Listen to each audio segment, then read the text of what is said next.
Hello guys, അങ്ങനെ നീണ്ട കുറച്ച് ലീവിന് ശേഷം റിയാദിലെത്തി ശേഷം രണ്ടാമത്തെ വെള്ളിയാഴ്ചയാണ്. ഇന്നാണ് ഇപ്പോൾ ഒരു വീഡിയോ ഓൺ വോയിസിൽ ഇടാൻ പോകുന്നത്. ഒന്നുമില്ല, കുറേ വന്നതിന് ശേഷം നല്ലൊരു ഹെവി ഫുഡ് ഇന്നാണ് ഇപ്പോൾ കഴിക്കാൻ പോകുന്നത്. നമ്മുടെ കൂട്ടത്തിലുണ്ടായിരുന്ന സാക്കിർക്ക മലയമുള്ളതായിരുന്നു. മൂപ്പര് ഇന്ന് രാത്രി തന്നെ നാട്ടിൽ പോവുകയാണ്. അതിപ്പോൾ പെട്ടെന്ന് നിന്ന് രാവിലെ വിളിച്ച് ഫുഡുണ്ട് ചിലവുണ്ട് എന്ന് പറഞ്ഞപ്പോൾ മൂപ്പരപ്പുരം ഇങ്ങനെ കയറി ഇങ്ങനെ പോവുകയാണ്. ദല്ലയിലേക്കാണ് പോകേണ്ടത്, ദല്ല ഫിഷ്. അത് 13 അവിടെ ഇവിടെ വന്നതാണ്. നമ്മളിവിടെ സുലയിലാണല്ലോ. അപ്പം അങ്ങനെ പോയിക്കൊണ്ടിരിക്കുക എന്നൊരു കാഴ്ചയാണ് ഉള്ളത്. ഇവിടെ അങ്ങനെ റോഡിൻ്റെ ഫൈനും കാര്യങ്ങളും കുറേ മാറ്റങ്ങളൊക്കെ ഇവിടെ വന്നിട്ടുണ്ട്. എന്താണെന്നറിയില്ല. അപ്പോൾ ഒന്നായിരിക്കും ആദ്യമായിട്ടാണ് ഇപ്പോൾ വെള്ളിയാഴ്ച ശേഷം ഒന്ന് പുറത്തല്ലോണം പുറത്തേക്ക് ഇറങ്ങുന്നത്. ഇങ്ങനെ ഞങ്ങളെല്ലാവരും ഉണ്ട്. ജിഷ്ണുണ്ട്, ഞങ്ങളെപ്പോഴുള്ള എല്ലാവരും, ദീപക്, പിന്നെ നാട്ടിൽ നിന്ന് ടോബിയായിട്ടുണ്ട്. ഞങ്ങളെല്ലാവരും കൂടി ഇങ്ങനെ പോയിക്കൊണ്ടിരിക്കുകയാണ്.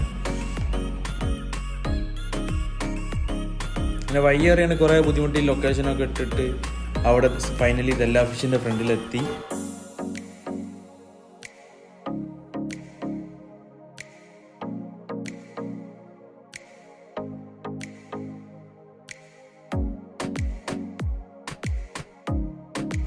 അങ്ങനെ ദല്ല ഫിഷ് ഭാഗത്ത് കയറിയപ്പോഴാണ് വെള്ളിയാഴ്ച ആയതുകൊണ്ട് തന്നെ നല്ല വെയിറ്റിംഗ് ആണ്, മനസ്സിലായി. ഞങ്ങൾ മിററിലെ കുറച്ച് ഫോട്ടോസൊക്കെ എടുത്ത് വീഡിയോസൊക്കെ എടുത്ത് അങ്ങനെ കളിച്ച് ലാസ്റ്റ് സാക്കിർക്കായ അവിടെ എത്തി. മൂപ്പരാണ് ഇപ്പോൾ നാട്ടിൽ പോണത്.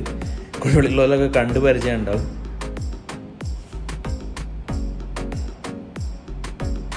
അങ്ങനെ നീണ്ടൊരു കാത്തിരിപ്പിന് ശേഷം അങ്ങനെ സൂപ്പറ വന്നു, ഫുഡും എത്തി.